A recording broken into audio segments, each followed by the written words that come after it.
J'avais oublié de peser sur le bouton record. Je suis désolée, on va se...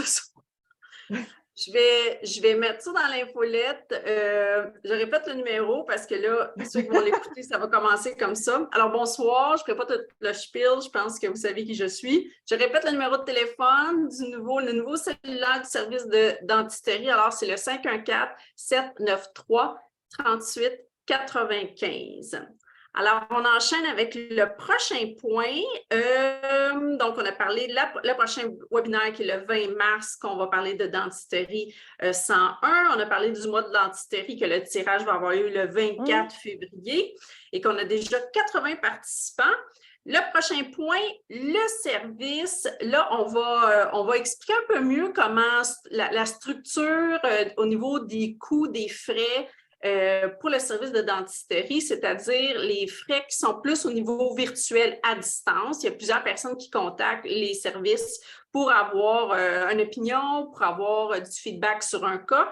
Et je pense qu'une mauvaise compréhension, puis honnêtement, moi, je ne me souviens pas de l'avoir mis dans les infolettes, là, fait qu'on va le clarifier ce soir. On n'a jamais parlé. Exactement, fait que ça va être plus simple pour vous. Après ça, si vous voulez aussi facturer aux clients les coûts impliqués pour la gestion d'un cas. Fait que Josée, veux-tu l'expliquer? Oui. Donc, j'ai beaucoup de questions par courriel, puis ça me fait vraiment plaisir de vous répondre. Vraiment, gênez-vous pas pour m'envoyer des questions. Puis des fois, j'ai des gens qui me demandent est-ce que tu charges pour répondre à une question? Puis il y en a qui me disent tu devrais charger pour répondre à une question. Fait que pour le moment, ça me fait vraiment plaisir de répondre. Il n'y a vraiment pas de problème. Surtout quand c'est des questions d'ordre général. Ce que Matec a dit, c'est une réponse que vous aurez pu trouver dans un livre, c'est gratuit. Si vous avez un patient, par exemple, qui a des canines en lingoversion, vous voulez savoir les options de traitement, mais c'est pas un secret, là. Ça me fait plaisir d'établir ça pour vous. Puis, des demandes d'estimer, évidemment, ça fait partie de mon travail. Là, je vais vous en envoyer quand vous voulez. Ce qui m'embête un petit peu plus, c'est quand vous me demandez de prendre vraiment une décision sur un patient. Par exemple, vous m'envoyez une radio, vous me demandez est-ce que j'extrais cette dent-là, oui ou non. Là, je trouve que ça commence à rentrer dans mon jugement clinique. Puis, ça implique une chirurgie sur un patient, ça implique que vous allez modifier le patient, de faire un acte chirurgical sur lui basé sur la décision que moi j'ai prise. Ça, je pense que ça mérite d'être chargé. Puis, pas juste parce que je veux les sous, mais pour qu'il y ait une trace, qu'il y ait un rapport, qu'il y ait une trace que vous m'avez demandé, mon opinion, juste pour que ça soit documenté, tout ça. Puis, une interprétation de radio, c'est 60 $. Donc, c'est pas non plus super cher. Ou si vous êtes mal pris, puis de rajouter ça dans les frais des soins dentaires du patient, je pense que ça a quand même bien de l'allure, là. Donc, n'hésitez pas à m'envoyer vos radios si vous êtes mal pris, vous avez besoin d'une décision sur le champ. Puis, souvent, ce que je vais faire, c'est que je vais vous répondre immédiatement, puis on remplira la requête plus tard, puis je vous enverrai le petit rapport plus tard ou le lendemain. Mais évidemment, je vous réponds tout de suite quand l'animal dort, puis vous avez besoin d'une réponse là. Donc, si ça demande une décision de ma part, je serais plus à l'aise quand on charge pour ces choses-là. Puis au pire, si vous n'êtes pas sûr, en fait, je vais vous le dire, là. Mais fait qu'une interprétation de radio, est-ce que j'extrais ce dent-là, oui ou non, c'est 60 $. Puis si jamais aussi, quand il y a des questions qui deviennent vraiment plus spécifiques, vous me demandez, souvent ça part d'une conversation un peu plus générale, mais là, on commence à me demander quel médicament, combien de temps, puis ça commence à être un petit peu plus une décision, mais là aussi, parfois, il pourrait y avoir les frais de consultation virtuelle qui sont de 125. Mais les questions générales, c'est gratuit, ça me fait plaisir. Puis au pire, je vais vous le dire, là, mais je voulais juste clarifier. Si ça demande une décision de ma part, je vais chercher. Voilà. Parfait. Donc, juste pour résumer. N'hésitez pas à m'envoyer des radios, ouais. Si c'est des cas d'interprétation de radio, 60 $. Oui. Okay. Puis, idéalement, exportez-moi votre radio. La photo du ciel de l'écran, là, on a perdu des pixels là, au travers de ça. Là, fait que, le meilleur de la qualité d'image que vous m'envoyez, le plus que je peux prendre une décision adaptée. Là. Okay. Puis, pour ceux qui ne savent pas, Messenger, tout ce qui est Facebook, là, ça réduit énormément la résolution des visuels. Fait que c'est pas une bonne idée. C'est encore pire que texto. Donc, interprétation radio 60, vous pouvez faire ça de spot, tu vas leur répondre, c'est urgent, mais après ça, une petite requête, question que tu puisses avoir le signalement pour leur envoyer un petit rapport. Exact. Parfait. Puis quand c'est un cas de consultation virtuelle, on entend par téléphone ou par courriel, 125 encore une fois, 125 encore une fois, un signalement avec la requête, puis tu vas envoyer ton rapport. Oui, ça, c'est ça. C'est vraiment juste quand ça demande, c'est ça, des décisions de ma part. Mais encore là, si c'est des questions générales, n'hésitez pas. Au pire, je vais vous le dire, là, n'hésitez pas à m'envoyer des questions. Puis encore là, toute demande d'estimée, demande de comment ça fonctionne, mes consultes, évidemment, mais ça fait partie de ma job. Je vais continuer d'en envoyer avec plaisir. Parfait. Dernier point, la saga Mediloop, les lunettes grossissantes que là, tu commences à regretter de nous en avoir parlé parce qu'ils nous ont ghostés. Oui. Fait que je pense juste avant le dernier Zoom, la représentante m'avait appelé, elle m'avait dit « Ah oui, je rencontre mon boss demain, on va t'envoyer des dates, tout ça. » Ils m'ont jamais rappelé. Ça fait plein de fois que j'y relance, là. Je veux dire, à un moment donné, si c'était moi la cliente, moi j'ai fait ça, donc j'en ai des loupes, j'en avais pas besoin, là, mais quand ça fait 4-5 fois que je relance un vendeur, d'habitude, je me table. Fait que c'est un peu rendu là. J'ai vraiment fait un effort.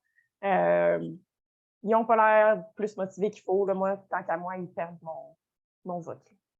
Fait que je suis désolée pour ceux pour qui j'ai retardé l'achat. Si jamais vous voulez les contacter vous-même et obtenir le prix congrès, d'après moi, ils vont accepter. Là. Je peux vous mettre le courriel de disponible. Je l'ai pas, il est comme sur le frigidaire.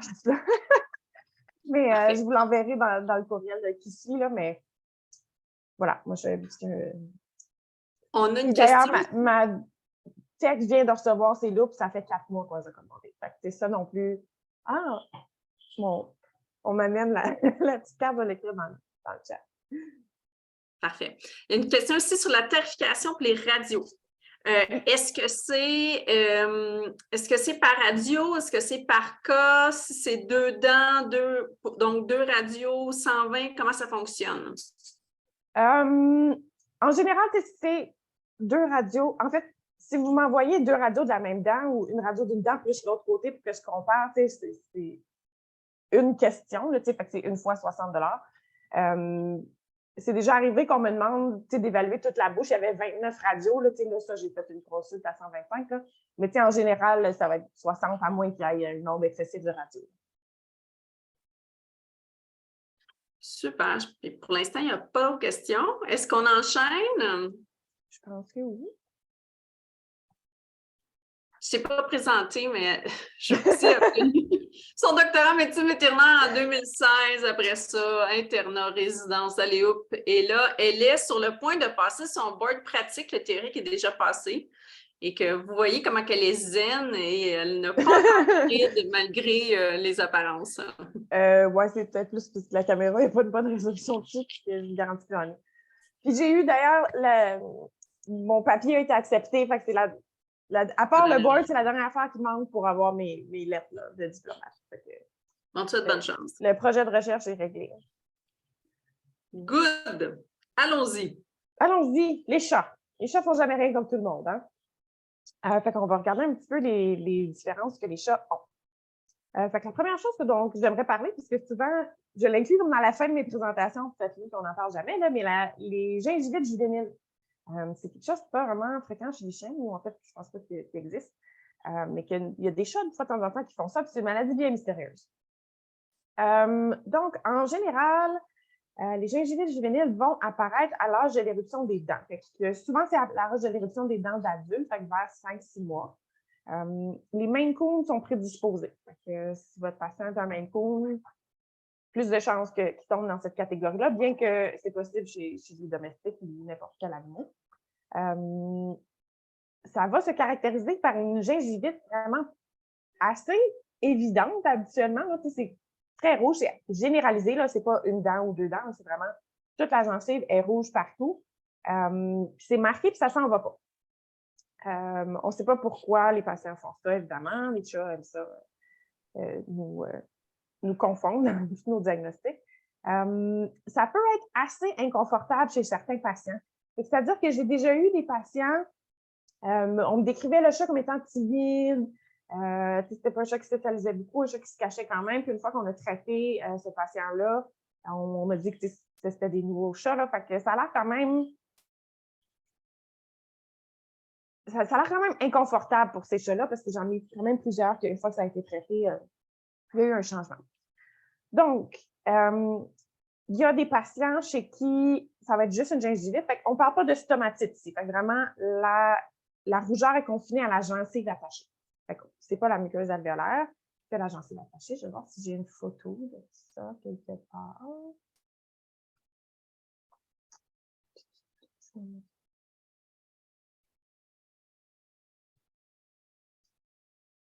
J'étais pas... j'avais la présentation pas loin, mais je n'étais pas comme prête.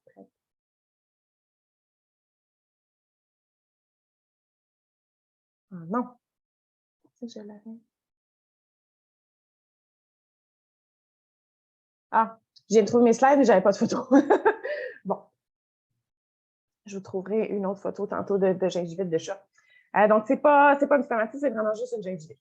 Des fois, il y a des patients chez qui la gingivite va vraiment causer, en plus, une prolifération de la gencive.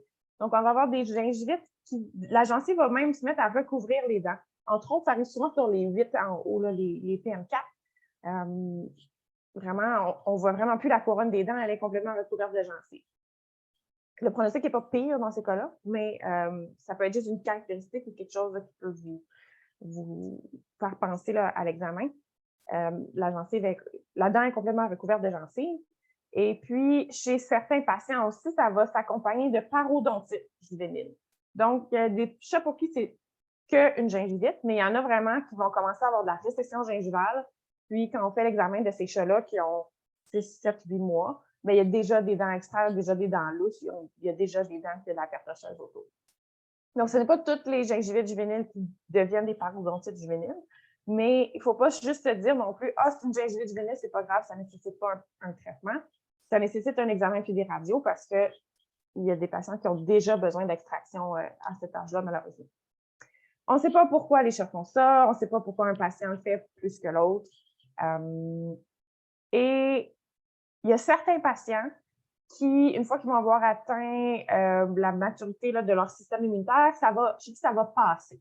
Habituellement, c'est vers l'âge de 2 ans. Et il y en a qui vont juste grow out of it. Puis ils vont devenir des chats normaux avec une bouche normale. Puis il y en a chez qui ça va persister. On n'a pas non plus d'évidence que ces conditions-là vont nécessairement dégénérer en stomatite. Donc, ça serait 2 conditions là, qui ne seraient pas reliées a priori. Donc, qu'est-ce qu'on fait si on a un chat qui a une gingivite juvénile? Le traitement repose sur le contrôle méticuleux de la plaque. Donc, idéalement, premièrement, on book ces patients-là pour un détartrage. Ça a l'air fou, il n'y a pas de tact, ils sont flambant neufs, ces dents-là, les patients sont tout jeunes, mais le fait d'aller prendre une sonde ultrasonique, puis d'aller vraiment nettoyer toutes les dents sur toutes les surfaces, et puis à prendre la sonde à paro pour aller nettoyer sous la gencive, ça va souvent aider beaucoup les patients. Fait on leur book un détartrage, puis il faut aviser les clients que ça se peut que ce patient-là ait besoin de détartrage fréquents jusqu'à l'âge de 2 ans. Ça peut même aller à des détartrages jusqu'aux 3 mois. Donc, ce n'est pas des trop longues anesthésies, mais je comprends que pour les clients, ça exige quand même beaucoup de sous. Mais bref, la recommandation, c'est ça. Détartrage fréquent. Si ce sont des patients chez qui la gencive recouvre les dents, on va recommander aussi de procéder à une gingivectomie, gingivoplastie, c'est-à-dire de redonner une architecture normale à la gencive, parce que évidemment, si la gencive recouvre la dent, ben, c'est impossible de brosser, c'est impossible de contrôler la plaque sur cette dent-là. Ça fait des poches et donc ça aggrave la condition. Donc, si on a de la gencive qui croît par-dessus les dents, ben, il va falloir aller couper cette gencive-là. On fait un détartrage, on corrige les pseudopoches si nécessaire. Si on se retrouve dans un cas de parodontite juvénile, ben là, on va extraire les dents qui ont besoin d'être extraites. Et puis, on va mettre ces patients-là sur un régime de contrôle de la plaque à la maison très serré. Donc, ça serait vraiment, vraiment, vraiment, vraiment, vraiment idéal. Il faut vraiment pousser les clients à brosser les dents de ces chats-là. Donc, une brosse à dents à choix douce, encore une fois. On engule les soies à 45 degrés par rapport à la gencive, puis on fait des oscillations. Donc, sur toutes les surfaces des dents. On peut rajouter des produits comme les pâtes à dents, comme les additifs dans l'eau, comme la nourriture dentaire. Fait qu'on met le paquet, là, on utilise toutes les méthodes à notre disposition pour contrôler la plaque chez ces patients-là. J'aime aussi beaucoup, j'en reparle, le 1-TDC. Donc, le produit, c'est, dans le fond, c'est des acides gras qui sont anti-inflammatoires. Ça vient en petites capsules. La capsule est faite pour être cassée. Donc, on peut appliquer le petit liquide directement sur les gencives. Si le chat ne veut pas se laisser faire, on peut appliquer aussi le contenu de la gélule dans l'oreille. Fait que les acides gras vont être absorbés par l'organisme. Ça va quand même avoir un effet anti-inflammatoire dans tout le patient. Donc, à utiliser une fois par jour à tous les jours pendant un mois. Puis après ça, on peut essayer d'espacer aux 2 jours. Le 1-TDC, c'est disponible au CDMV. Là, c'est pas vraiment difficile à trouver. Donc, mes petits patients de gingivite juvénile, je recommande le détartrage, je les mets sur un 1-TDC. Je recommande vraiment fort pour le brossage de dents. On met l'additif dans l'eau, une nourriture dentaire, puis on les suit jusqu'à l'âge de 2 ans. Puis si à 2 ans, ça ne se résout pas, ben là, on commence à regarder. Est-ce qu'on a un patient qui est cliniquement bien ou si on pense que le patient n'est pas bien puis qu'on trouve que l'inflammation est trop sévère, ben on peut envisager l'extraction des dents. Je trouve toujours ça vraiment dommage d'extraire des dents sur des si jeunes patients. J'ai eu un cas où je l'ai fait un petit peu à reculons. La dame, elle a été très franche avec moi. Elle a dit, je ne peux pas faire les détartrages aussi fréquents comme mon budget ne le permet pas, mais je veux que mon chat soit bien. Fait que je veux one shot, on extrait les dents. Puis, je peux mettre les sous une fois, mais je ne peux pas mettre les sous dans 2 ans en plus de tous les détartrages. Bref. Fait que j'ai fait un petit peu à reculons, puis ça me faisait de la peine d'enlever toutes ces dents-là. Puis quand la cliente est revenue pour sa réévaluation, elle m'a dit, c'est un nouveau chat. Elle dit, c'est un chat timide. Elle dit, elle l'avait adopté avec son frère. Elle dit son frère la protégeait tout le temps, elle restait dans son coin, elle n'était pas capable de la toucher. Elle dit maintenant, elle se colle, elle joue partout, elle court dans la maison. Donc maintenant, j'évite beaucoup moins de recommander l'extraction, même si ça m'écœure un petit peu, mais je pense que c'est la bonne solution pour plusieurs de ces petits patients-là. Le produit, Josée, tu peux-tu le dire vraiment le nom plus, tu le dis rapidement, puis on n'a pas bien, plusieurs personnes qui ne l'ont pas bien entendu. Je vais écrire en même temps. C'est du 1 comme le chiffre 1, TDC comme les lettres Thomas, David et Charles. Le 1 TDC. Fait que c'est une capsule par jour pendant un mois. Puis ensuite, une aux 2 jours. Puis on peut l'appliquer directement sur les gencives. Et là, on a d'autres questions. Est-ce que c'est en lien avec FIV, FLV? Non, pas nécessairement. OK, parfait. Là, ça, tu l'as répondu. Est-ce que tu connais, as-tu un additif dans l'eau que les chats aiment? Je sais pas, non. Dans le fond, je connais les différentes compagnies qui offrent des additifs dans l'eau, mais j'ai pas de feedback à savoir les chats les ont refusés. Donc, je sais pas. OK. Cleanse Adam, qu'est-ce que tu en penses pour ça? J'accepte tout à fait ce produit. Parfait. J'ai partagé mon écran, j'ai une photo du 1-TDC. Ça ressemble à ça. Souvent, le nom de la compagnie ici va être le nom du distributeur, mais la bouteille ressemble à ça. Là. C'est 1-TDC. C'est des petites capsules. Les capsules sont dessinées ici, là, sont comme en forme de cœur. Puis vous pouvez déchirer facilement la capsule pour avoir accès au liquide puis le déposer sur les gencives et dans l'oreille. Qu'est-ce que ça sent? Ça sent-tu que c'est une odeur qui est déplaisante pour les chats? Est-ce que... J'ai pas eu de clients qui m'ont dit que ça avait été désagréable. Parce que ça, je l'utilise depuis la fac. En fait, c'est le Dr. Villette qui l'utilisait. Puis on a eu quand même du succès avec ce produit-là. Là, j'en parle souvent, je l'aime beaucoup. Puis à part le fait qu'il faut que tu manipules la bouche de ton chat, là, mais j'ai pas eu de feedback comme quoi que les chats ils fait ça ou Fait que je pense que si ton chat est manipulable, le produit a l'air de bien passer. Il faudrait que j'essaye. Mais mon chat, il reste juste 2 dents. Je sais pas si ça va être un bon candidat. Parfait. Oups, on a une nouvelle question. Au CDMV, puis est-ce que c'est chez VP? Tu le sais-tu? D'après moi, ça doit être chez VP. Je sais pas, j'ai pas regardé leur site. Mais au CDMV, c'est sûr. Oui. Parfait. Est-ce que Il y a d'autres avant... fournisseurs qui en offrent, là, d'après où il faut le trouver en ligne facilement. Je l'ai juste googlé. Parfait. Qu'est-ce que tu penses des produits Bacti Plus? Oui, le Bacti Plus. Je pense qu'on en a déjà parlé, toi puis moi, Hélène. Je n'ai pas... OK. Les ingrédients qu'il y a dans le Bacti Plus sont pas nécessairement prouvés, mais à la limite, c'est pas ça qui me dérange parce qu'il y a plein, tu sais, là, il y a beaucoup des extraits de canneberge qui sont à la mode en ce moment. Tu sais, ça semble super prometteur. Mon problème, très honnêtement, avec cette compagnie-là, entre autres, c'est sur leur site, puis sur leur publicité. Ils parlent que ça remplace les détartrages, qu'on n'a pas besoin d'anesthésie. Tu sais, ils essaient un petit peu de jouer sur la peur des clients. Puis je trouve que ça ne nous aide pas, nous, en tant que vétérinaires, à faire avancer la dentisterie. Fait que j'ai un peu de réticence à vouloir travailler avec eux parce que je trouve qu'ils n'essaient pas, eux, de travailler avec nous.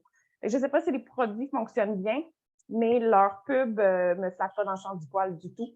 Fait que j'aime... Il m'énerve un petit peu.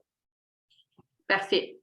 Le produit 1 TDC, c'est avant ou après le brossage avec pâte? Je pense pas que ça fait vraiment une différence. C'est comme j'en parle des fois avec mon dentiste. Je pense que ça soit dentaire avant ou après. Il y a comme des gros débats, puis il y a eu des études dans les deux sens. Personne ne peut me montrer qu'il y en a un qui est mieux que l'autre. Fait que ça me choque pas d'une manière ou de l'autre. OK, parfait. Tu as dit, on le donne pendant 1 mois, puis après ça, on saute une journée. On essaie de diminuer aux 2 jours. C'est toujours de réévaluer. Là. Si vous avez un bon succès qui est là aux 2 jours, si ça décline, ben, on continue aux journées. Mais d'habitude, on pogne comme un plateau, puis ça va. Pendant combien de temps après? Ben, si on est capable de garder le patient stable jusqu'à 2 ans, je l'essaierai comme ça. C'est toujours, on essaie, puis on voit. C'est dose minimale efficace, comme un peu tous nos produits. Là. Fait que si vous êtes capable de le sevrer, tant mieux. Mais là, si vous voyez que la gingivite rechute, ben, on continue. OK. Mais normalement, toi, tu le garderais jusqu'à temps que les signes cliniques soient... Oui. Okay. Puis, je trouve aussi que c'est un bon produit qui fonctionne bien sur les ulcères. On n'a pas grand-chose dans la vie qui fonctionne sur les ulcères. En fait, on n'a pas d'outils, on n'a pas d'oragel ou d'équivalent comme chez les humains. Fait que c'est aussi des patients, des fois, ont des ulcères à cause du tartre ou quelque chose comme ça, puis ils ont des beaux gros ulcères sur les lèvres. Là. J'aime bien un TDC aussi. Qu'est-ce qui est inflammatoire, là, un TDC, mon ami? OK. C'est quoi, là, précisément, comment tu l'appliques? Tu le mets sur la gencive, tu le vides, tu mets une gaz? Non, je le vide direct, là. Avec la petite gélule. Là. Tu mets un spot? Ouais, je soulèverais les lèvres, puis j'essaierais de l'étendre comme le plus que je peux. C'est sûr, ça dépend du chat, là. Fait que si le chat se laisse faire, j'irais en appliquer comme une petite couche partout. Si le chat se laisse faire moyen, ben je l'appliquerai dans sa bouche, un peu n'importe où. Puis si le chat ne se laisse pas faire partout, ben là, on le met dans son oreille. Fait que, idéalement, ça serait de le déposer là où il y a de l'inflammation. Si je suis capable de le toucher partout sur ces petites gencives, ça fait le mieux. Super, on n'a pas d'autres questions pour l'instant. Okay. Fait que, ouais, gingivite juvénile, condition assez frustrante, puis on ne sait pas, ça fait partie des on ne sait pas. Là. Fait qu'on ne sait pas pourquoi ça arrive, on ne sait pas si ça a un bon pronostic, on ne sait pas chez qui ça va se régler, puis chez qui ça ne se réglera pas.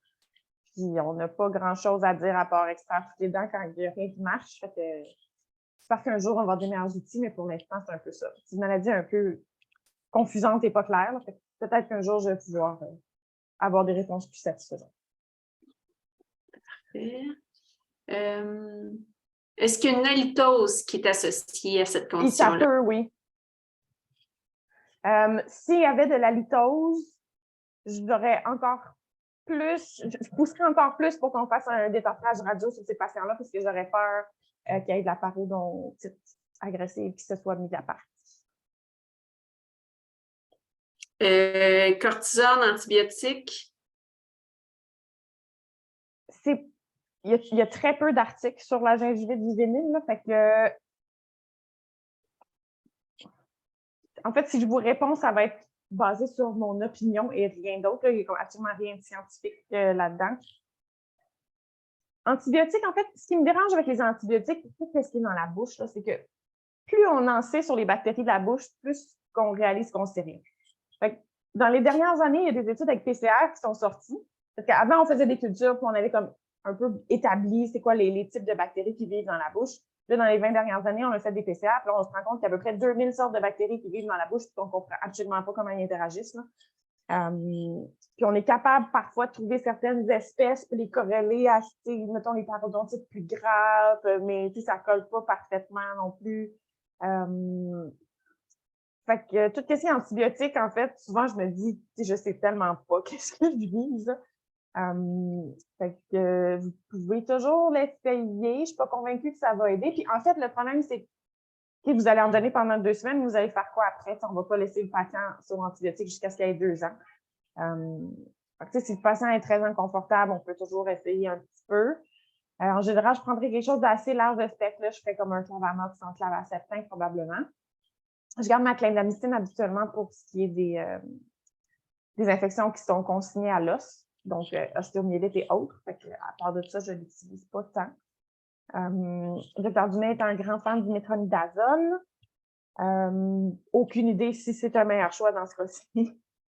Comme je vous dis, il n'y a pas d'études, puis on ne comprend pas bien c'est quoi les bactéries dans la bouche, fait que vous pourriez toujours l'essayer. Ça m'énerve un petit peu plus d'utiliser le métronidazole parce qu'il est de plus haute importance en médecine humaine. Fait que, j'essaie de ne pas le garrocher partout. Là. Fait que, à la limite, si vous avez un patient qui est très débilité et que les extractions ne sont pas possibles, etc., ben, vous pouvez l'essayer. Mais ma question, c'est toujours, OK, mais dans 3 semaines, tu vas faire quoi quand ta prescription va être terminée? Fait qu'antibiotique, je ne sais pas trop. Fait que vous pourriez toujours essayer au cas par cas puis voir si vous avez du succès. Puis si vous en avez, ben réécrivez-moi. J'aimerais ça de m'entendre parler. Cortisone, encore une fois, c'est pas vraiment rapporté. T'sais, on sait que ça marche sur les cas automatiques, mais d'habitude, en fait, ton contrôle de la plaque, c'est ta première ligne parce que c'est ça qui est la cause de ton inflammation. Puis ça serait plate de mettre un chat sur cortisone quand de brosser les dents, ça se pourrait que ça règle le problème. C'est comme un peu utiliser un canon quand tu pourrais y aller vraiment plus doucement. Fait que je serais un peu hésitante à mettre des corticos si les clients ne veulent pas brosser les dents et utiliser les autres méthodes. Parfait, on n'a pas d'autres questions pour l'instant. Oui. Fait qu'on a parlé un petit peu de parodontite, de gingivite agressive. Fait que on va aller dans la maladie parodontale, puis qu'est-ce que les chats font de différent des chiens? Je vais juste trouver ma slide.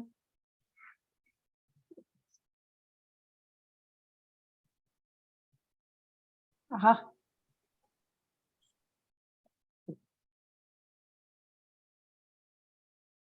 Fait qu'on sait, la maladie parodontale, c'est la perte des tissus qui tiennent nos dents dans notre bouche. Donc, en général, ça va se caractérisé par de la récession gingivale, par de la perte osseuse, des poches, ça va être visible à la radio. Donc, en général, on va juste calculer en fond, où est l'os par rapport à notre jonction amélo-sémentaire et notre racine. Fait que par rapport à notre jonction amélo-sémentaire et notre apex, fait que par rapport à la hauteur de notre racine, où est-ce qu'il y a notre os dans tout ça, si c'est à plus de 50 de distance, bien, on va extraire la dent. Puis, si c'est à moins que ça, bien, c'est traitable. Il y a une couple d'autres signes que les chats ont, que les chiens n'ont pas. Donc, on a quelque chose qui s'appelle l'expansion de l'os alvéolaire ou le alveolar bone expansion, qui est cette espèce de boule que les chats vont faire d'os, qui est souvent autour des canines. Ils peuvent le faire sur d'autres dents, fait que c'est rapporté au niveau des prémolaires, mais ils peuvent le faire autant sur les canines maxillaires que les canines mandibulaires, fait que ça va être cette espèce de grosse bosse. Fait que ça se peut que ça soit accompagné d'une poche parodontale ou pas. Fait que souvent, au début de la maladie, il y a une petite bosse qui va commencer, puis souvent, il n'y a pas de poche. Puis quand ça devient très, très gros, on se rend compte qu'il y a une poche en plus. Donc, si je dois prendre une décision à savoir si j'enlève une canine ou pas, je vais comme devoir utiliser mon information de où est ma perte osseuse par rapport à ma hauteur de canine, mais aussi, est-ce que j'ai de l'expansion de l'os alvéolaire? C'est-à-dire que ça va aggraver mon pronostic, disons, de décider si j'enlève cette dent-là ou pas. C'est comme un indice de plus de maladie parodontale chez ces patients. Le problème, c'est que quand ça devient très gros, principalement aux mandibules, des fois, ça devient tellement gros que les canines maxillaires vont venir piquer dedans. Puis là la marde pogne, là, ça abcède. Là, la dent pique carrément dans l'os, ça va défendre le sémilite, etc. Donc, même si je n'ai pas nécessairement de poche associée à ça, des fois, juste la grosseur de la boule va devenir un problème. Ça va nécessiter l'extraction des dents qui sont associées à ça.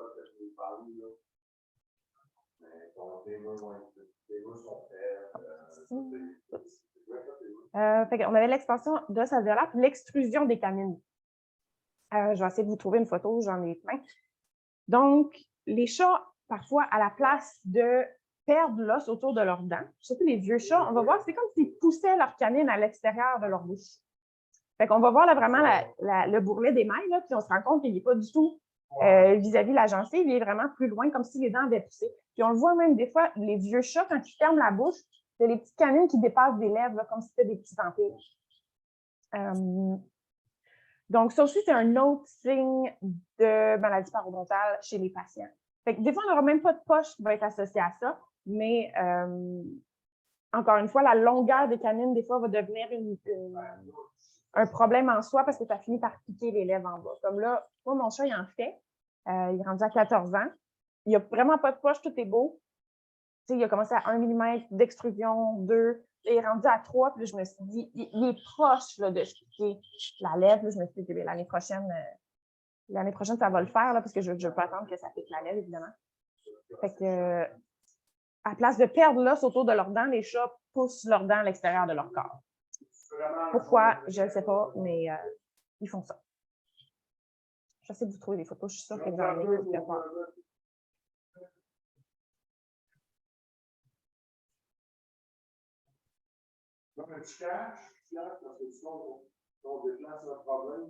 Ah, OK. Elle n'était pas si loin, finalement. On a une question ici. Comment on appelle ça, la condition d'extrusion? C'est ça? C'est aussi comment on note ça, c'est extrusion, puis je vais juste l'écrire en millimètres. Je vais dire extrusion de la 104, 2 mm, 3 mm, 4 mm. Puis tu mesures à partir du petit bourrelet? Oui, exact. Fait que là, mettons, je prends sur cette radio-là qui, en fait, va être aussi visible si j'avais une photo de l'animal, là. Fait que, je mesurerais entre ici ou entre la gencive puis le bourrelet d'émail. Fait que là, ici, j'aurais probablement un petit 2 mm.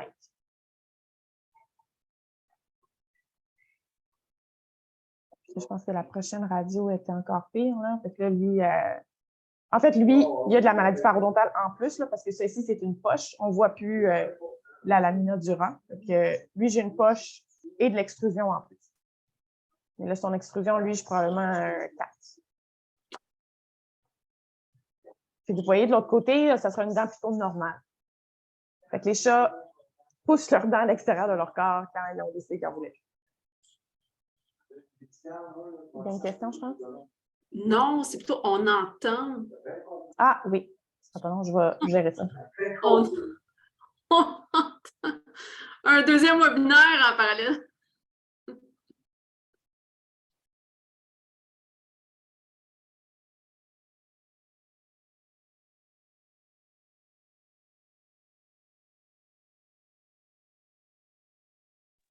OK.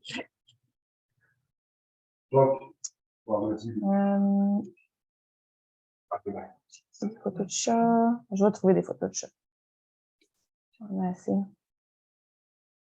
Ici, on en a un petit peu, c'est pas si... Ah!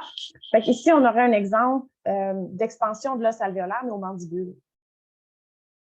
Fait qu'on voit sur mes radios, il y a une espèce d'excroissance osseuse. Peux-tu ne devrait pas être là. Peux-tu te mettre en plein écran? Puis, ou agrandir le curseur. Hyper. Oui. OK. Merci. Celle-ci, c'est une bosse qui ne serait pas supposée être là. Normalement, mon os devrait arriver de façon bien effilée, là, en feston, puis finir comme ça. En fait, notre os est supposé arriver pour réfléchir à la nourriture quand on croque, c'est supposé dévier. C'est pas supposé faire une tablette parce que là, évidemment, la nourriture peut plus facilement s'impacter dans notre sulcus, là, ce qui serait comme la pire affaire. Fait que ici, on le voit cliniquement, bien que ça soit pas super flagrant au mandibule souvent, ben, on commence à avoir une marche d'escalier, alors que ça devrait être bien effilé normalement. Ça serait d'expansion de l'alvéolaire. Puis là, ici, en plus, j'aurais des poches. Et ici, j'ai probablement pas de poche, mais j'ai juste l'expansion. Ici, j'aurais peut-être une poche. Donc, on juge la sévérité, mais on additionne ça à nos signes de perte osseuse, puis on décide si la sévérité mérite d'extraire une dent de plus.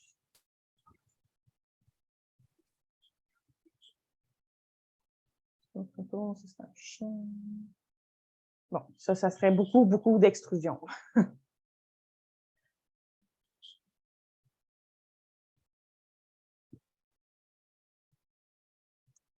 Ah, bien en fait, lui, on a les deux. On a de l'extrusion. J'aurais probablement un bon 3 mm ici. J'ai de la gingivite, puis j'ai de l'expansion de l'os alvéolaire. Puis vous voyez, même, il est asymétrique. Là, ici, j'ai pas beaucoup d'extrusion, ou peut-être très peu, même, ou pas du tout. Puis j'ai pas vraiment d'expansion de l'os alvéolaire. Là, ici, j'en ai. Fait que même si j'avais pas une grosse poche, là, je commence à me dire que cette dent-là est pas heureuse. Ou à la limite, si j'ai une poche de juste 2 ou 3, ben probablement que j'enlèverais quand même là-dedans, même si on n'est pas encore à 50 là, mais là, j'ai en plus de l'extrusion de l'expansion alvéolaire, puis une poche débutante, cette dent-là est un petit peu plus souffrante, là, fait que probablement que je l'extrais.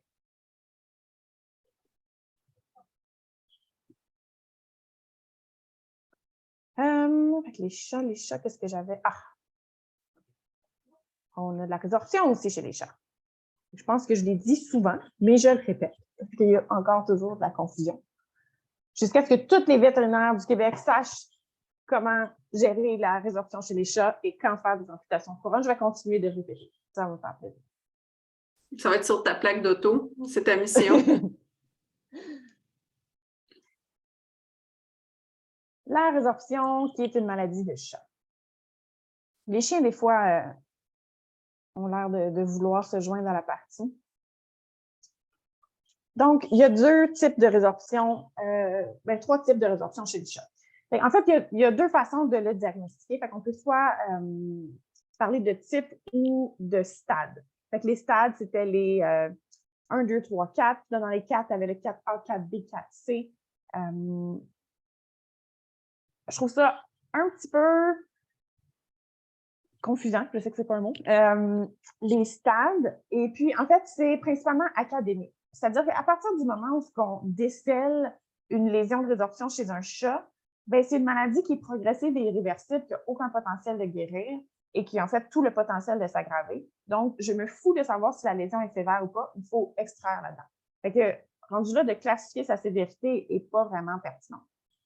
Donc, j'aime mieux utiliser la classification sous forme de type parce que le type va me dicter la marche à suivre pour le traitement.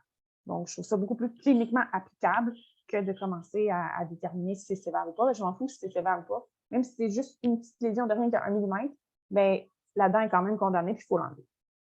Donc, les lésions de type 1 chez les chats vont être vraiment comme s'il y a des mythes qui étaient passés, qui avaient pris des petites bouchées dans la dent. Fait en général, ça va être au niveau de la couronne ou au niveau de la jonction amélo-sémentaire ou au niveau du collet de la dent. Mais si on prend une radiographie de cette dent-là, ou plutôt quand on prend notre radiographie, parce qu'évidemment, on prend toujours des radiographies, on va bien voir le ligament parodontal qui est bien défini tout le tour de notre dent. Et donc, cette dent-là doit être extraite dans son entièreté. C'est-à-dire qu'on va chercher la racine au grand complet. On a un autre type de résorption qui s'appelle la résorption de type 2 ou la résorption de remplacement. Ça va être quand c'est comme si l'os a décidé de remplacer les dents. Donc, ça devient très difficile ou même impossible. Si je vous donnais un crayon et que je vous demandais de tracer sur la radiographie à quel endroit la dent commence et l'os termine, vous ne seriez pas capable. Donc, ça se voit un petit peu. Puis même des fois, à la radio, on va carrément voir les travécules osseuses par-dessus ce que les racines auraient dû être. C'est vraiment remplacé par de l'os. Puis, histologiquement, c'est ça qui se passe aussi. C'est pas juste une impression, c'est vraiment ça qui arrive. Donc, si je veux traiter cette dent-là, on fait simplement une amputation de couronne. ça devient très, très, très difficile de faire l'extraction complète de ces dents-là. Puis, en fait, ça ne semble pas être nécessaire parce qu'il y a des articles qui ont montré que même après l'amputation de couronne, ce n'est pas des dents qui vont s'infecter. La résorption va simplement continuer jusqu'à ce qu'il reste plus rien. Donc, je ferai un lambeau en enveloppe. Je sectionnerai ma dent. Je prendrai peut-être une petite fraise ronde, là, puis je viendrai vraiment m'assurer qu'il n'y a aucune spicule osseuse, aucun endroit où la dent dépasse de l'os. Quand tout est bien lisse, bien doux, je vais simplement refermer ma gencive par-dessus. On appelle ça une amputation couronne. Et puis, c'est présent, ou ça s'appelle aussi des lésions de type 2 chez le chat. Il n'y a rien qui empêche la dent d'avoir des lésions de type 1 au niveau de la couronne, puis des types 2 au niveau des racines. Et quand je vois du type 2 au niveau des racines, je peux amputer la couronne. L'autre chose aussi, c'est que des fois, j'ai des chats, la couronne est parfaite, puis je commence à avoir des lésions de type 2, mais vraiment à l'apex des racines. On le voit surtout chez les canines de chats. Mais c'est juste un début, ça commence. Le reste de ma couronne est beau, tout est bien développé. Donc, est-ce que je traite absolument tout de suite ou est-ce que ça peut attendre? En humaine, toutes les lésions de résorption de remplacement sont connues comme étant pas douloureuses et pas symptomatiques chez les patients. Le problème, c'est quand la lésion est proche de la crête alvéolaire, à partir du moment où les cellules, les ostéoclastes, etc., rencontrent la gencive et rencontrent les bactéries de la bouche, là, l'inflammation pogne là-dedans et là, ça devient douloureux pour le patient. Souvent, on va avoir une grosse gingivite, une grosse cloche de gencive qui essaie de pousser par-dessus la dent et ça, c'est connu comme étant douloureux. Donc, quand c'est juste la racine qui est impliquée, le patient est probablement asymptomatique, mais on ne veut pas non plus que ça... On sait que ça va dégénérer à un moment ou à un autre, puis se rendre jusque dans la bouche. Qu'est-ce que je fais avec ces patients-là quand c'est vraiment juste au bout de la racine? Mon chat est encore une fois un excellent exemple. Ça fait des années que ces canines commencent, mais au niveau des couronnes en bouche, il n'y a vraiment aucune raison. Donc, c'est là que je me sers de mon jugement. C'est-à-dire que je sais que cette lésion-là va progresser, puis qu'un jour, il va falloir extraire la dent, ou plutôt faire une amputation de couronne. Mais est-ce que le patient pourrait profiter de ces canines pour crotter, échapper et jouer pendant encore un certain temps? Probablement. Donc, c'est là que je dis, est-ce que j'ai un client qui va revenir? Est-ce que j'ai quelqu'un qui est motivé à faire vraiment les soins à chaque année? Ou des fois, tu sais, des fois, ça nous arrive de faire des soins dentaires sur des patients de genre 17 ans. Là. Ben, tu sais, ça a juste commencé. J'en ai fait un autre fois. C'est pas qu'il y avait 17, mais je pense qu'il y avait 15. Puis bon, tu sais, l'anesthésie cardiaque, etc., toute la patente. Tu sais, il commençait à avoir de la résorption. Je me disais, évidemment, tu sais, s'il y a eu un début, ça a pris 15 ans pour faire un début, tu sais, je pense pas que dans les 2 prochaines années qu'il est rétabli, ça va vraiment, tu sais, causer un problème. Puis j'aime vraiment mieux prioriser une anesthésie courte dans ces cas-là, fait que je les ai laissés. Même chose, mon chat a ces lésions-là, mais moi, je sais que je vais le revoir l'année prochaine. Puis ça fait 4 ans, en fait, que je suis radiographiquement ses canines. Puis ça n'a pas progressé jusqu'à l'année dernière où là, je trouvais que ça semblait un petit peu trop proche de la bouche puis que j'ai choisi de faire l'amputation de couronne à ce moment-là. Mais il y en a quand même profité. Entre le moment où je l'ai décelé pour la première fois puis le moment où j'ai fait l'extraction, je pense que c'est passé à peu près 4 ans. Parce que je me dis, au moins, il a profité de ses canines pendant encore tout ce temps-là. Fait que là, il reste les 2 d'en haut, puis l'année prochaine, en fait, leurs jours sont déjà comptés. L'année prochaine, je les enlève parce qu'il y a de l'extrusion. Fait que, il y a de la résorption partout, de l'extrusion, puis il a fait de la résorption sur toutes les autres dents. C'est pour ça qu'il n'y en a plus. Donc, bon, je pense que jusque-là, ça va. Amputation de couronne. On peut choisir la méthode facile. Fait qu'on les ampute, on passe à un autre appel. Puis encore là, si le patient est très, très, très, très âgé, que je veux prioriser une anesthésie courte, ou si on a un client dévoué qu'on sait qu'il va revenir et que les lésions ne sont pas encore très, très sévères, puis sont loin de la gencive, ben, on peut les tolérer pendant encore quelques années sans traitement, juste en suivant. Par contre, là, je parle des lésions de résorption en général. Je pense surtout à l'examen réveillé. On sait que les 307, 407 sont les dents qui sont le plus souvent affectées chez le chat et vont être souvent aussi détectables visuellement là, à l'examen réveillé. Fait que, si vous voyez ça dans l'examen réveillé chez un patient, il faut déjà commencer à avoir la discussion avec le client. Il y a une lésion de résorption, c'est douloureux, ça a besoin d'être extrait. Par contre, il faut aviser le client que à partir du moment où ce chat-là fait des lésions de résorption, il va probablement en avoir d'autres dans la bouche. Et même si aujourd'hui, je fais le bilan du patient et que j'enlève toutes les dents qui ont commencé à résorber, c'est probable qu'il va y avoir d'autres lésions qui vont se développer plus tard dans sa vie. Fait que c'est pas un problème qui est localisé au 307-407. À partir du moment où ce chat se met en faire, c'est probable qu'il va en faire plus et plus encore. Donc, il faut aviser le client là, que c'est une situation là, qui va devoir être entretenue là, pour le reste de la vie du patient.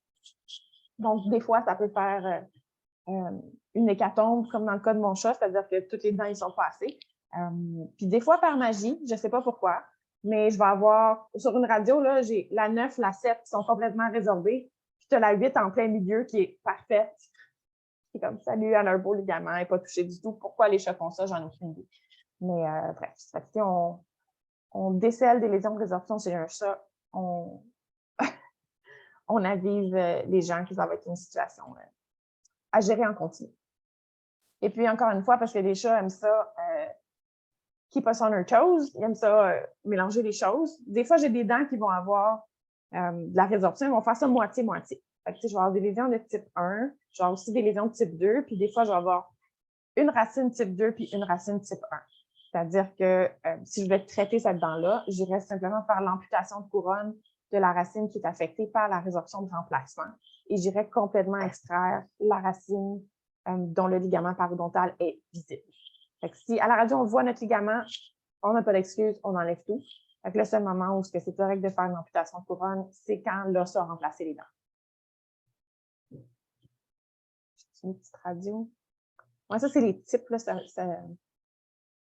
Ah, je pense que j'avais... J'avais plus de vidéo. Fait que ça peut être un exemple de 407 qui est visible, quelque chose qu'on pourrait déceler à l'examen réveillé du patient. Là. Fait que j'ai de la gencive qui recouvre complètement une dent. Là, c'est très fort, probablement, de la résorption. Puis, à la radio, ça aurait probablement l'air de ça. Là. Fait qu'on a juste un petit bout de couronne encore visible, puis tout le reste ici, même on le voit, le petit mou recouvre notre dent au complet. Fait que quand la couronne est impliquée, ça, c'est toujours douloureux. Il n'y a pas de question là-dessus. José, on a un commentaire, c'est ce qu'on peut dire qu'environ 70% des chats auront de la résorption dans leur vie à différents degrés? Oui, c'est vraiment fréquent et commun. Fait que ça, ce sera un exemple à la radio, là, des petites bouchées qui sont parties. Fait que ça fait vraiment, on perd, dans le fond, la radio-opacité des couronnes. Ça, c'est une dent cassée, ça par rapport. Quoique l'incisive 3, elle aussi, là, il y a une bouchée qui est partie ici. Puis ça, cliniquement, ça, c'est sur un cadavre, là, ça ne saigne pas vraiment, là, mais dans le fond, j'ai juste élevé la gencive. J'ai absolument, c'est pas des coups de fraise, là, ça, c'est vraiment juste les lésions du chat. Là, fait on a une lésion ici, parce qu'une furcation, ça ne devrait pas être aussi rond. On a vraiment une bouchée de partie ici. On a une bouchée qui est partie ici sur toute l'épaisseur. Ici aussi, ça commence, c'est rempli de tissu de granulation. Là, fait que ça, c'est de ça que ça a l'air des lésions de résorption chez nos chats. Fait que ça, c'est un bel exemple. Là. Si je vous demandais de tracer la racine, là, je me dis, bon, elle a déjà dû être ici, mais carrément, je vois les trabécules qui remplacent. Là. Fait que si je voulais traiter cette dent-là, je ferais simplement une amputation de couronne. Par contre, ça ne serait pas une dent que je laisserais en bouche encore pendant 1 an ou 2, parce que je vois la résorption ici qui commence, puis on est très proche de la bouche si on n'est pas même encore déjà dedans. Là. Fait que ça a besoin d'être traité dès aujourd'hui. Résorption de type 1 dans ce cas-ci. Fait qu'on a des bouchées de partie, mais je vois très bien mon ligament. Et ça serait des dents que j'enlèverais au complet. Elle aussi, boucher mes ligaments quand même assez clairs. Un petit peu moins sur la 7. Mais la 9, là, ça, là, on n'a pas d'excuse, on va enlever ça. Ah, ça, c'est pas mal beau, là.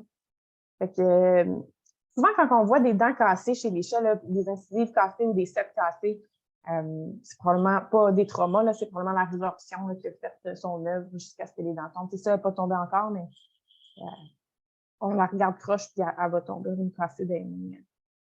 Ah, ça, c'est le plus jeune patient que j'ai vu avec la résorption. Cette chatte-là, elle avait 3 ans, je pense, elle venait pour un traitement de canal. Puis, fait que c'est vraiment typique, là, la gencive qui grimpe sur les dents. Puis, quand je passe mon élévateur là-dedans, en fait, l'émail est lisse, puis aussitôt que j'arrive au rebord ici, je tombe dans un cratère. Et c'est ici, cratère, puis on le voit à la radio, mais c'est quand même bien évident, là. Fait que perte de structure, puis on voit les bouchées qui sont parties, là. Puis ça, c'est des dents que j'ai renlevées au complet. Si le ligament est bien net, là. C'est pas. Elle n'a pas lu le livre, elle n'a pas voulu commencer par ses 7, elle a commencé par ses 9. Pourquoi pas?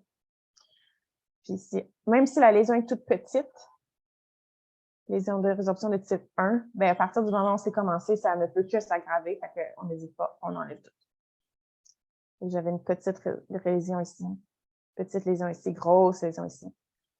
Finalement, on a clairé un cadran complet. Fait qu'encore, je pourrais vous en montrer pendant des heures. Hein. Fait que très, très, très, très, très commun chez les chats.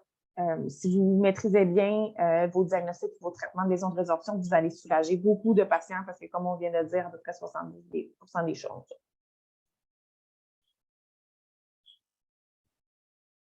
C'est beau pour les... On n'a pas de questions ou de commentaires pour l'instant. Bon, parfait. Sinon, on peut faire un petit refresh de stomatite, qui est ma dernière pathologie de chat. Je vais essayer de voir si j'ai une photo de gingivite.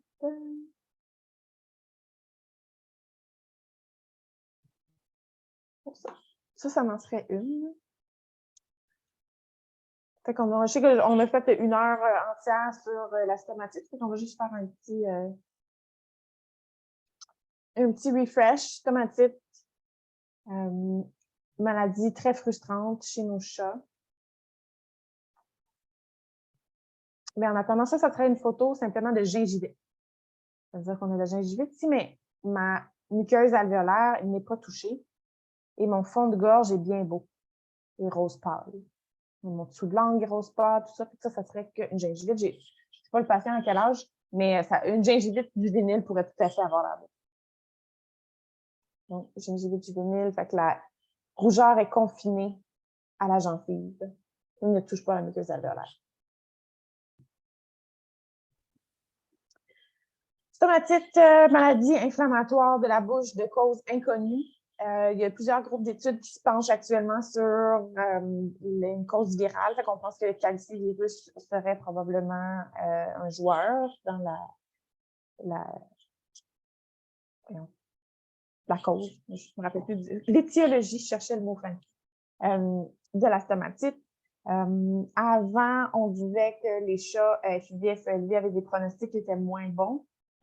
Les études n'ont pas été capables d'objectiver ça, donc statistiquement, ça serait probablement faux. Fait que nos chats qui ont des stomatites, la seule stat qui est vraie, c'est que les chats qui ont des stomatites ont plus de chances d'avoir le FIV, mais les chats qui ont le FIV n'ont pas plus de chances d'avoir une stomatite. C'est comme... Fait que, bref, si vous avez un patient qui a une stomatite, ça pourrait valoir la peine de le tester FIV juste pour voir s'il l'a, parce que c'est pertinent s'il y a d'autres chats à la maison, etc., ou pour sa longévité. Ou parce que si vous pensez aux extractions de bouche complète pour ce patient-là, ben peut-être que le client, avant d'investir des milliers de dollars, voudrait savoir l'espérance de vie de son animal. Mais officiellement, ça ne change rien au pronostic de sa stomatite en soi. Donc, maladie inflammatoire, c'est vraiment toute la gueule qui est enflée, la gencive, la muqueuse alvéolaire et les arches palatobuleuses, le fond de la gorge. Parfois, c'est seulement rouge, puis parfois, c'est carrément prolifératif. J'ai eu un cas cette semaine. Vraiment, ça fait des choux-fleurs, ça fait des projections dans le fond de la gorge. Encore une fois, même si on a une forme proliférative, le pronostic n'est pas pire pour ce patient-là. Et le traitement repose sur l'extraction de toutes les dents. On peut aussi opter, quand les lésions sont vraiment plus à l'arrière de la bouche puis que le devant de la bouche a l'air moins touché, on peut opter pour laisser les canines et les incisives en place. Mais on va extraire au minimum toutes les dents caudales. Et n'importe quelle incisive ou canine qui souffre d'une maladie autre, c'est-à-dire maladie parodontale ou résorption, mais c'est des dents que je vais choisir d'enlever sans hésiter. Et si vous faites les extractions sur ces patients-là, c'est important de ne pas laisser de bout de racine. C'est-à-dire que toute condition inflammatoire dans la bouche va va aggraver et entretenir la stomatite. Donc, si on fait le ménage, on fait le ménage pour vrai. On ne laisse aucune racine, même si c'est des dents qui sont un petit peu résorbées, là, on va vraiment se forcer pour aller enlever beaucoup d'os et aller enlever les racines au grand complet. On va opter pour des traitements immunosuppressifs normalement seulement une fois que les dents ont été enlevées. C'est-à-dire que le pronostic pour les patients qui ont eu des extractions, c'est qu'il y a à peu près un tiers des patients qui vont être guéris suite aux extractions. On va avoir un tiers des patients qui vont avoir besoin d'un coup de pouce puis une médication pendant un certain temps, mais qui vont être fortement améliorés. C'est-à-dire que peut-être qu'ils vont avoir encore une rougeur dans la bouche, mais souvent, ça va être des patients qui cliniquement vont beaucoup mieux, on va commencer à se toiletter, mangent beaucoup mieux, on repris du poids. Donc, des fois, ça va être des patients... on ne traite pas la rougeur, on traite le patient dans son entièreté. Fait que des fois, cliniquement, on n'aura pas une rougeur qui va être complètement disparue, une muqueuse qui va être parfaitement saine, mais on a un patient qui va très bien et qui a une qualité de vie qui semble adéquate. Fait que on les considère comme des succès, même si la rougeur n'est pas entièrement partie. Fait que, disons qu'il y a 60 des patients là, qui vont aller beaucoup, beaucoup mieux avec des extractions seulement. Puis un 30 des patients ou un autre tiers qui vont avoir besoin de médication pour le reste de leur vie. Cette médication-là, ça va être immunosuppressif. On va choisir la cyclosporine en priorité parce que ça a le moins d'effets secondaires, bien que ça coûte plus cher et que j'ai pas des animaux qui vomissent avec la cyclosporine. Mais idéalement, moins d'effets secondaires, entre autres le diabète, là, comme on sait chez les chats, sur la PrEP ou la Dex à long terme. Si jamais vous avez un chat que vous mettez... Donc, en première ligne, on extrait les dents. Ça devient réfractaire. En deuxième ligne, on le met sur cyclosporine. Si jamais sur cyclosporine, le patient ne va pas mieux, avant d'abandonner la cyclosporine, on fait un dosage sérique de la cyclosporine, puis on veut être à, je pense que c'est 300 nanogrammes par millimol par litre. Je ne suis pas trop limitée, on est à 300. Il y a un article sur le sujet. Parce que les patients qui étaient en bas de 300 et qui ont vu leur dose augmenter, il y en a qui sont entrés en rémission une fois qu'ils étaient au-dessus de 300. Donc, avant d'abandonner complètement le traitement de la cyclosporine, on s'assure que le patient l'a bien absorbé. S'il faut changer la dose un petit peu, bien, on le fait. Là, si la cyclosporine ne fonctionne pas, mais notre troisième ligne, ça serait la PrEP ou la Dex. On va essayer de trouver la dose minimale efficace et puis on va garder le patient là-dessus probablement toute sa vie. Puis, parfois, on a des patients qui répondent à rien. Puis, malheureusement, parfois, l'euthanasie peut être envisagée parce que cliniquement, on a des patients, c'est très, très débilitant pour certains. C'est des patients qui bavent énormément, qui ne se toilettent pas, qui sont extrêmement maigres. Donc, c'est à peu près une des seules conditions dentaires là, pour laquelle, des fois, je jase d'euthanasie avec mes patients. Je ne suis pas la vet qui euthanasie le plus les patients, là, mais les cas de stomatite, là, ça peut être une question à envisager si les gens ne peuvent pas faire les traitements ou ont absolument pas de sous pour les extractions, puis c'est clair que ce ne sera pas une option pour eux. Dans les options de traitement pour le futur, il y en a qui commencent à jouer. En Europe, il y a de l'interféron qui est utilisé. Là, c'est vraiment pas disponible au Canada. Mais là, je sais qu'avec les nouvelles études sur la PIF, on utilise des antiviraux, etc. Peut-être que dans quelques années, ça va être des conditions où on va regarder si on peut faire quelque chose par rapport à la stomatite. Pour le moment, donc, pas disponible du tout. Le 1 TDC? Ah, c'est pas assez violent là, pour ça. Là. En fait, la stomatite est trop violente pour le 1 TDC. Puis sinon, il y a certaines études qui ont montré que les cellules souches étaient un bon traitement. Fait qu'il y en a il y a eu des études avec des cellules souches autogènes, c'est-à-dire qu'on prélevait les cellules souches même du patient, on les réinjectait pour toutes les conditions inflammatoires. Donc, ça réglait la stomatite dans à peu près 70% des cas, fait qu'un autre 2 tiers, c'est un 2 tiers des cas réfractaires. Fait que les patients avaient déjà eu des extractions. Fait que on finit par avoir un taux de succès qui n'est pas pire, mais ce n'est pas disponible commercialement encore.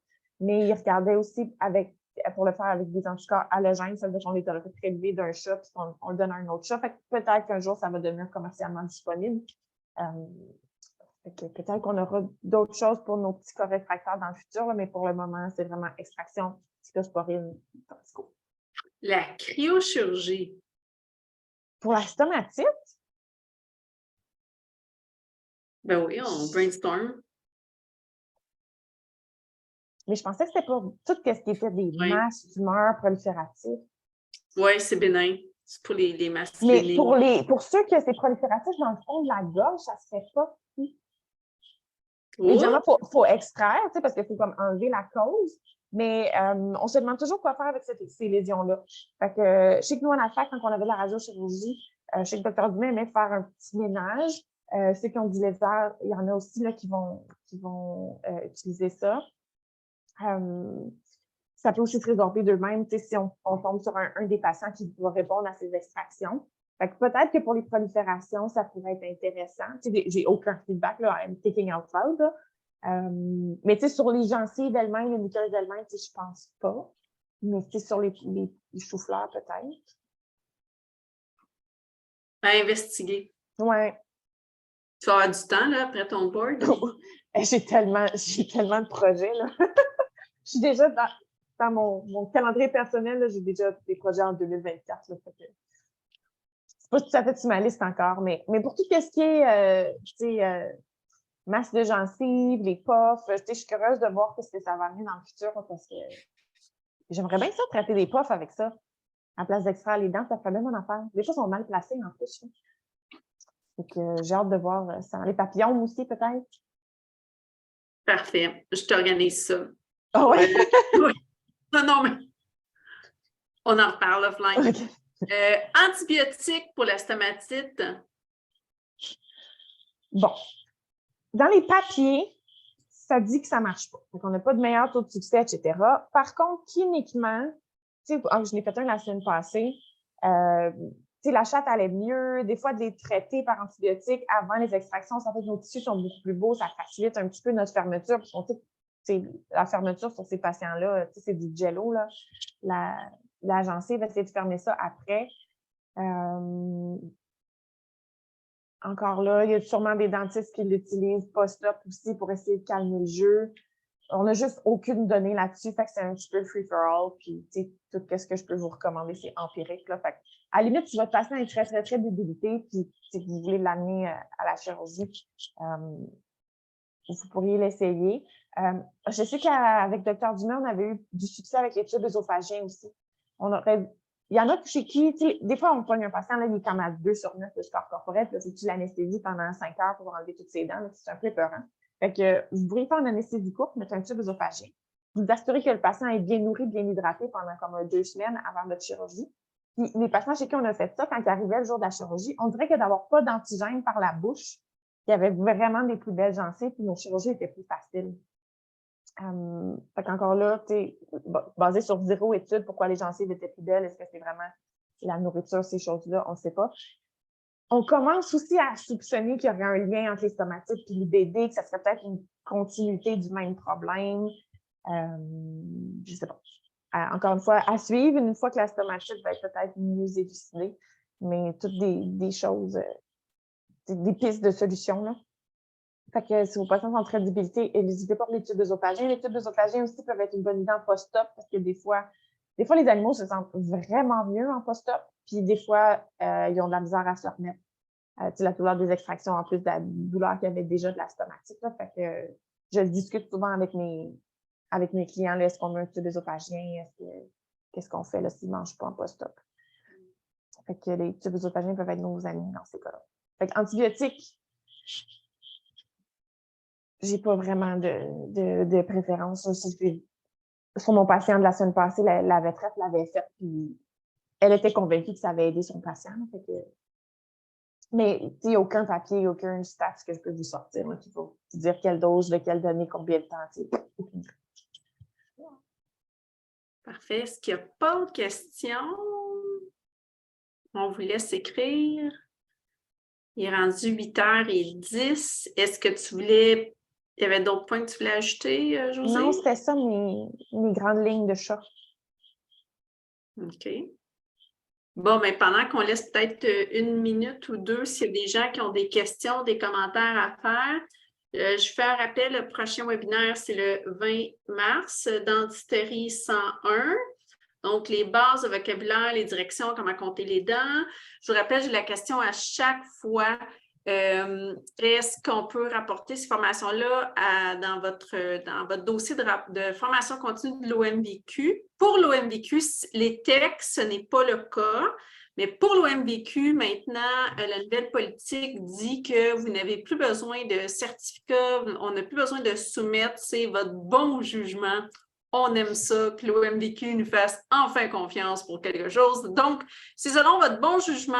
Donc, ce soir, on ne parlait pas d'un produit ou d'un médicament ou d'un appareil particulier, fait que c'est de la formation continue scientifique. Vous pouvez le rapporter. Là, je vois des commentaires qui rentrent. Oui, alors, autres produits oméga 3 utiles. Est-ce que tu as d'autres produits? As-tu d'autres produits que tu aimerais? Bien, les oméga 3, en général, ça ferait du sens que ça fonctionne pour toute condition inflammatoire. Mais je n'ai pas d'expérience vraiment avec un produit en particulier, à part un TDC que j'ai essayé plusieurs fois et que j'aime bien. Mais si vous voulez les mettre sur les petites pompes des Cosaderm, etc., puis je serais bien curieuse de voir les résultats, mais tout ce qui est inflammatoire, a priori, peut bénéficier d'une petite dose d'oméga 3. OK. Maintenant, le post-op pour les stomatites, buprenorphine, méthacam, gabapentin, qu'est-ce que tu donnes? Oui, donc, sur mes 2 derniers cas de stomatite, premièrement, j'ai utilisé des blocs de bupivacaine et buprenorphine pour la chirurgie. Et bien que je n'ai pas fait des scores de douleur chez mes patients pendant 2 jours, je peux vous dire qu'au réveil, leur Grimace Scale était vraiment, vraiment beau. Ils se sont réveillés, ils ont des belles oreilles, les yeux bien ouverts. Ils avaient l'air confortables au réveil. Fait que sur mes gros cas, maintenant, je suis pas mal vendue bloc de bup. Buprenorphine slow release, vraiment utile, je trouve. Là. Fait que le client n'a pas besoin de commencer à essayer de faire la buprée sous linguale, ça dure 3 jours. Je ne pense pas que 3 jours est suffisant. Par contre, je le ferai revenir là, pour qu'il y ait au moins une semaine. Puis, pour mes extractions, en général, je donne 5 jours d'analgésie, mais mes stomatites, je n'hésite pas à mettre 7-10 jours. Là. Ça leur prend un petit peu plus de temps à se relever, ces patients-là. Puis, je m'assure de le réévaluer, de s'assurer qu'ils mangent, etc. Puis, ça peut prendre En général, la plaie va être refermée, la chirurgie en après 5 jours, mais les points de suture, si vous utilisez du monocryl, c'est un bon 3 semaines avant que ça parte. Fait que les points vont continuer d'accumuler de la plaque. Fait que je me donne un gros mois avant de réévaluer ces patients-là pour savoir si c'est un succès ou pas. Parce que tant qu'il y aura des fils dans la bouche, ça ne va pas nécessairement nous donner la réponse, savoir si le patient va être un oco-réfractaire ou pas. Là. Parce que ça prend quand même une réval post-op parce qu'il y a rien que des IC dans les premières 2 semaines. Puis j'aimerais ça les voir comme un mois plus tard là, pour voir qu'est-ce que ça dit avant de décider on porte l'après, on porte la cyclo, on fait quoi que ce soit. Mais immédiatement en post-op, oui, on les supporte avec beaucoup d'analgésie. Puis pour ceux qui sont ensemble, tous ceux qui ont la possibilité, pour en avoir parlé avec des anesthésistes, ça serait pas fou de les mettre sur drip là, une nuit complète après. Là. Mais quoi qu'avec l'arrivée des blocs de bup, ça change un peu la donne, parce que j'ai des patients qui se sont réveillés vraiment bien. Mais à la fin, pendant ma résidence, quand ça n'existait pas, on était rendu à les garder toute la nuit jusqu'au lendemain. Fait que, les blocs de bup, ça va. C'est comme En fait, c'est facile à faire en clinique, puis étant donné qu'on n'a souvent pas la possibilité d'être présent la nuit, etc., c'est comme une super bonne option. Ça, c'est le sujet qui fait toujours exploser le Q&A. Les blocs bout de bup. Là, ça, là, les doses, là, on l'a fait dans un webinaire passé, alors vous pouvez... Oui, je pourrais renvoyer la recette. Parce que sinon, on va être là jusqu'à minuit en train de partager les recettes. On sait que ça excite tout le monde, mais on l'a déjà fait, puis vous pouvez, en passant, on a, là, il y a quelques questions. Les questions que j'ai là, qui restent, ça, c'est des questions plus logistiques. Là, je vous donne un petit truc, mais c'est moi qui, une fois le webinaire terminé, c'est moi qui fais ce qu'on appelle le render. Là. Donc, j'exporte l'enregistrement, puis je le mets sur YouTube. Si vous vous abonnez au canal YouTube de Yvette Mobile, vous allez avoir, puis vous mettez une petite notification, vous allez avoir une alerte quand la vidéo est là. Fait que vous allez l'avoir avant tout le monde. Si vous ne faites pas ça, ben c'est pas grave, je vais le mettre dans l'infolette et je vais vous pousser l'infolette. Absolument, je l'envoie dans les 48 heures suivant le webinaire. Des fois, ça se retrouve dans les indésirables, dans les spams. Fait que gardez un œil là, mais je le fais si vous êtes inscrit ce soir, si vous nous entendez, vous entendez le son de ma voix, c'est que vous êtes dans la liste d'envoi, c'est sûr à 100%. Donc, faites-vous-en pas. Si vous manquez, vous voulez le partager à quelqu'un, ça va être envoyé. Fait que ça, il n'y a pas de problème, je le fais systématiquement après chaque webinaire. Et l'autre question, pour la TSAC, les textes certifiés, en fait, qu'est-ce qu'il faudrait faire pour les textes? Ce n'est pas la formation qui est reconnue. On ne fait pas le processus pour que la TSAC le reconnaisse. Moi, il faut que je paye pour que oui, je valide, puis ensuite, je peux le faire comme ça. Il faut que je débourse des sous pour vous valider. Puis c'est de la paperasse aussi, là. À un moment donné, on fait ça gratuitement. Fait que, puis l'autre option, ce serait le Fire Race, mais ça, croyez-moi, je l'ai fait à plusieurs reprises. Ça, c'est le chemin de Compostelle, cette affaire-là. C'est long, c'est compliqué, c'est vraiment, c'est épouvantable. Je sais qu'on est reconnu après ça partout, mais c'est pas pour quelque chose qu'on donne gratuitement. Je comprends les organisations, les congrès de le faire. Le VMX, la MVQ, mais nous, comme ça, la Ligue du Vieux-Poil, je pense qu'on n'est pas encore rendu là, à moins qu'on fasse un modèle un jour où on commence à charger les gens, mais là, ce n'est pas le cas. Donc, pour l'OMVQ, ça fonctionne, mais pour la CSAC, vous ne pouvez pas les déclarer. Est-ce qu'il y a d'autres questions? Je crois avoir couvert... les blocs, je le savais. Aussitôt qu'on dit bloc put-put, là, ça passe, cette affaire-là. Écoutez, si vous allez voir dans les enregistrements passés, vous allez pouvoir les retrouver. Là, il y en avait un sur... C'était, oh mon Dieu, on se souvient-tu du titre, Josée? C'était-tu l'analgésie? Bien, je pense que c'était ça, oui. On me semble qu'on me parlait vraiment longtemps. Oui. Fait que là, vous allez avoir... Je pense que c'était ça le thème, je pense, Je ne me rappelle même pas du coup des thèmes qu'on a fait. OK. Bien, je vais essayer de le retrouver. Puis oui, puis au pire, on l'écrira dans l'infolette, c'est se référer à la longue discussion sur les blocs de vous allez avoir toute l'info, les articles, les doses. Parfait. Good. Ben, merci à tous. Merci. Là, on a une question douleur orale. Si on en a fait un sur la douleur orale, est-ce que c'est ça la question? Ah, ça se peut, oui, c'était lui. Oui. Ah, c'était-tu lui? Mais ça, on a fait... En tout cas, moi, je n'ai pas de mémoire. Là. OK. Je vais regarder ça puis je vais vous le mettre en lien. Je pense que c'est lui. Merci à tous. Ah, puis dernier petit point, on a oublié tantôt, Josée, tu es disponible pour aller faire expliquer ton service dans les établissements vétérinaires de Montréal, Laval, Montérégie. Hein? Oui. Fait que pour ceux qui ne me connaissent pas encore et qui sont un petit peu curieux de savoir comment fonctionne mon service, bien, vous avez la possibilité, si vous voulez que j'aille vraiment faire une petite visite chez vous, c'est pas super long, mais je peux aller me présenter, je peux vous montrer mon stock, vous expliquer notre paperasse, qu'est-ce qu'on fait. Ça va me faire vraiment plaisir de faire ça. Fait que je pense qu'il y a une façon de s'inscrire. C'est dans le groupe. En fait, non, c'est d'envoyer un courriel. Okay, oui. Oui. Ah, c'est ça qu'on avait dit. Bon, ben, vous pouvez nous envoyer un courriel. Je vais écrire le courriel dans le chat à tout le monde. C'est yvette.dentisterie@gmail.com. Puis je vais le mettre aussi dans l'infolette que ce soit facile d'accès. Bon.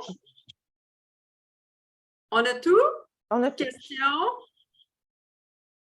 Merci à tous. Merci 1000 fois, Josée, de ton temps, de ta générosité. Et je vous envoie, je fais le suivi d'ici 48 heures, puis on se revoit dans un mois. Je vous souhaite bonne chance à tous ceux qui ont participé pour que vous soyez. Puis je veux une photo de l'événement quand Josée est là. Ah oui? Je veux une photo absolument. Et sur ce, je vous souhaite une belle fin de soirée à tous. Bye bye.